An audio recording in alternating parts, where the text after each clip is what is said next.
Hello and welcome to another lecture of this complete Angular course. In this lecture, we are going to learn about components in Angular. A component is the key feature of an Angular application.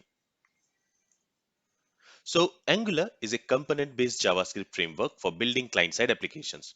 We have learned that we use Angular for creating client-side applications. Now, we create these client-side applications with the help of components. A component is basically a small piece of user interface.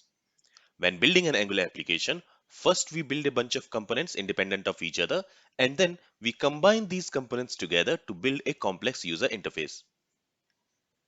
Every Angular application has at least one component, which is referred to as root component. And mostly, we call this root component as app component. And this is just a convention. You can call your root component anything, but by convention, we always call the root component of our Angular application as app component. This root component represents the entire application and it contains other child components. So every Angular application is essentially a tree of components. And combining all these components together makes a client-side application with Angular.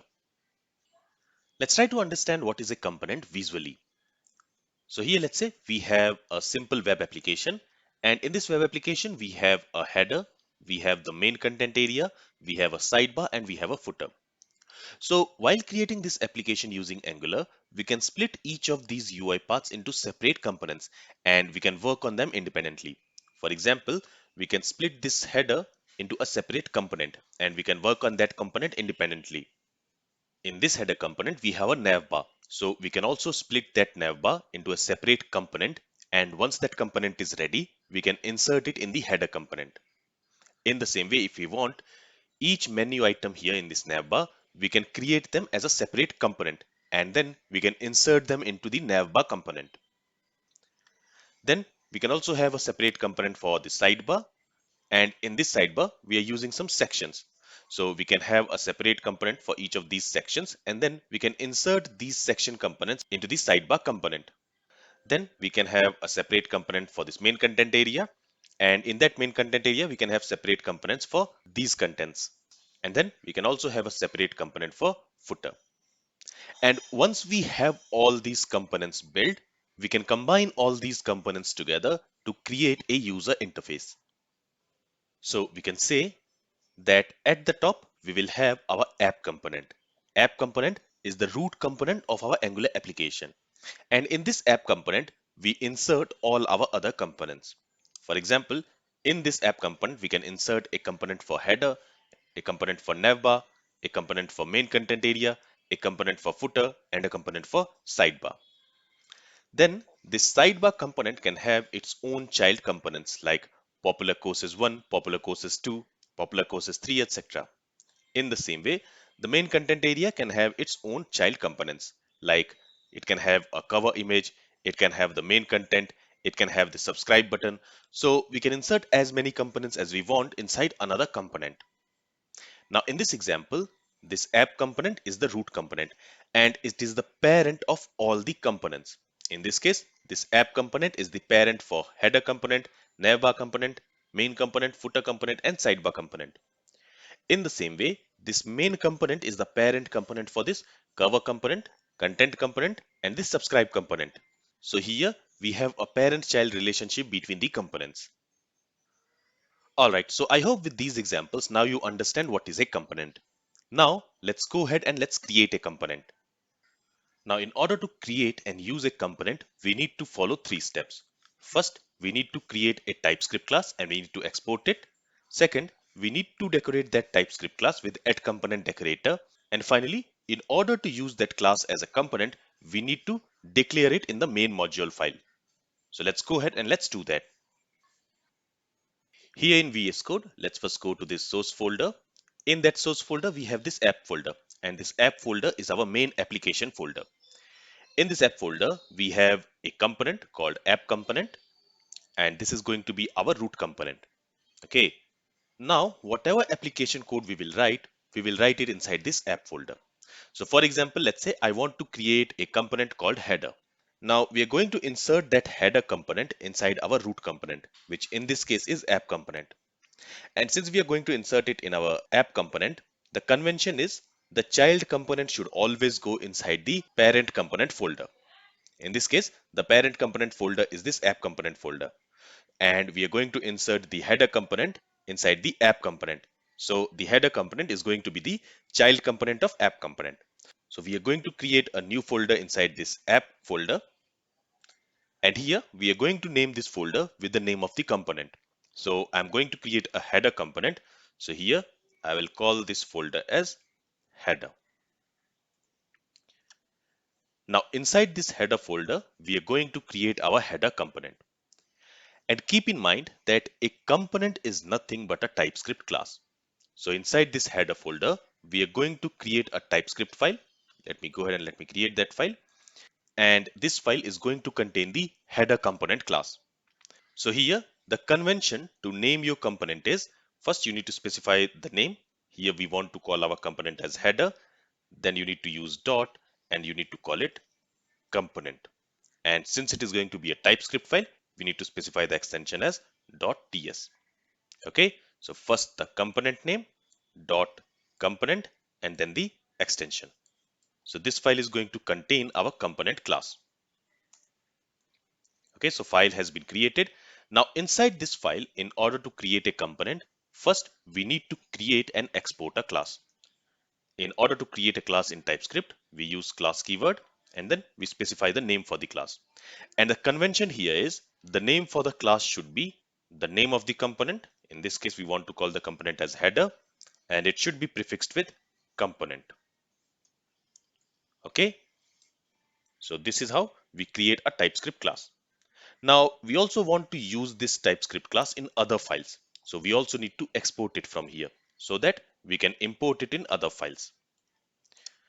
Now this class here, it is a simple TypeScript class. It is not a component class.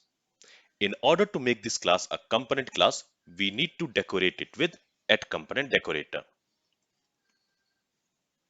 Okay, and in order to use this component decorator, we need to import it from Angular/core library. So here, first we are importing this component from Angular/core library and then we are using it. Now to this decorator, we need to pass the metadata object and in there we need to specify few properties. So as you can see here, we are already seeing a red squiggly. That means we have some error here and it says component is missing a template. So as we have learned earlier, every component must have a view template. Okay, so here we are going to specify two properties. The first property is going to be selector and we are going to call this selector as app hyphen the component name, which is header. So it is a convention that you call your selector app hyphen and then the component name. Once we have the selector, we also need to specify the view template. Now, in order to specify the view template, there are two ways. We can either use template property or we can use template URL property. For now, we are simply going to use template property. Okay, and to this template property, we can assign some string. And inside that string, we can write some HTML. So here I'm going to write an HTML. Let's say I'm going to write an H3 element there. And in that H3 element, I'm going to specify the name of this application, which is going to be eCart. And that should be it. So here I want to create a very simple component. Now the component has been created. Okay, but Angular is not aware about this component yet. So what we need to do is we need to tell Angular that we have a component called header component. And whenever the Angular application loads, it should know about this component. To do that, we need to go to our main module class. And in here, we need to declare our custom component. So here, we need to declare the header component which we have just created. In order to do that, first, we need to import this header component. So for that, we can use this import keyword. And then what do we want to import? We want to import header component. Okay, and we want to import it from this path. So in the app component, we have this header folder, and in that header folder, we have this header component. Okay, here .ts is not required. And once we have imported it, now we need to declare it inside this declarations array. So let me go ahead and let me copy this component and we can declare it inside this declarations array. And now we should be able to use this header component. So let's go to our app component.html, which is the root component of our application. And in there, I am simply going to use our header component. Now, in order to use header component, we need to use its selector. So what is the selector we have specified for this header component? It is app header. So let's copy this selector. Let's go to app component.html, and there let's use that selector as an HTML element. And that should be it. If I save the changes and if I go back to the browser, you can see ecut here. So this content, it is coming from our header component from this view template. So here we have used this template property in order to specify the view template for this header component class. So this h3 element is being rendered in the browser here. Okay. So this is how we create and use a component in Angular. First, we create a TypeScript class, and in order to make that TypeScript class a component class, we decorate it with @component decorator, and then there we need to specify a selector and a view template. If we don't specify the view template, you will see that we have an error. As you can see, we have an error. So let's get it back. So we need to specify the selector and the view template. And then in order to use this component class in our application, first we need to declare it so that the Angular will know about this component. And to declare it, we need to go to our module class. So in this case, we have only one module class, this app module class. And there it is decorated with this ng module decorator. And in there we have this declarations array. So we need to register, we need to declare our component inside this declarations array. Alright, so this is all from this lecture. If you have any questions, then feel free to ask it. Thank you for listening and have a great day.